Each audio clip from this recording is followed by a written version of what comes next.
personnage très particulier. Le plus ancien souvenir que j'ai de lui, c'est qu'en 1960, imaginez-vous,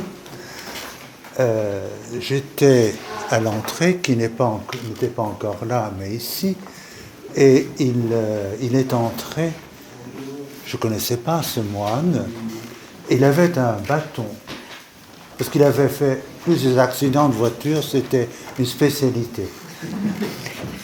Et alors, je l'ai connu après parce qu'il était, vous connaissez le petit livre qui donc présente son histoire personnelle. Il a voulu rejoindre cette communauté, donc depuis son jeune âge monastique, il n'a pas pu le faire pour des raisons internes à l'Église catholique. Je ne vais pas entrer dans les difficultés que nous avons eues, notre communauté, donc dans l'ouverture à d'autres confessions chrétiennes. Alors il était moine du Mont César, donc il avait fait une thèse de théologie sur Irénée de Lyon, donc mort, disons, vers 200. Et aussi, et ça c'est tout à fait typique de lui, il a publié le vocabulaire de la traduction arménienne de ce texte. Je ne sais pas si dans les caves ou les greniers du monastère, il y a encore des exemplaires de ce vocabulaire arménien.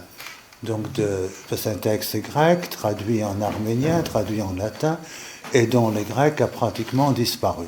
Bon, alors, il était curé à Conjoux, donc c'est à 10-12 kilomètres d'ici, dans une petite paroisse, et puis il venait très très souvent, il avait ses amis. Pour moi, j'étais très jeune, j'avais 18-19 ans, et lui, évidemment, quand quelqu'un a 60 ans, quand vous avez 18 ans, c'est un grand vieillard. Bon, les choses, les perspectives changent. Et alors, une chose qui m'a toujours frappé, c'est qu'il ne se vantait jamais de ce qu'il avait fait pour vous et pour nous, en le faisant pour vous.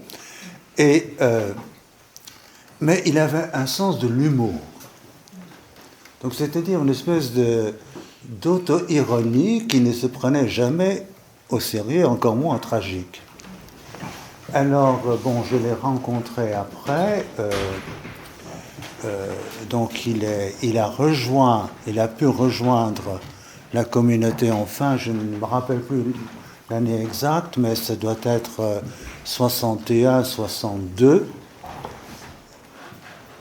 Je réfléchis, non, 68, 69.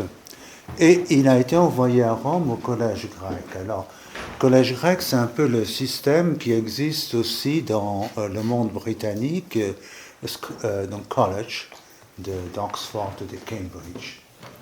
Et alors, où étudient donc des futurs prêtres, des séminaristes, de tradition liturgique et spirituelle grecque à Rome, qui viennent du Proche-Orient, qui viennent de la Hongrie, qui viennent de l'Ukraine, enfin bon, donc c'est tout un monde réuni par une culture d'origine grecque.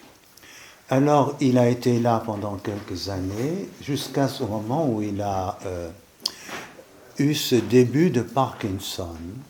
Et donc, à ce moment-là, donc, il a pu se retirer, on a arrangé ça, à Ottignies, donc, pour être un peu accompagné et soigné. Donc je l'ai vu, je suis allé le voir quelques fois à Ottignies, mais bon, au moins quand on se rencontrait, il supportait donc ces petits handicaps aussi de marche avec le sourire. Mais je pense que c'était une espèce d'humour, d'optimisme, encore que,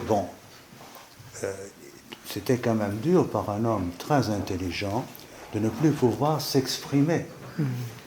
Et communiquer vraiment, donc, parce qu'il n'était pas si âgé que ça.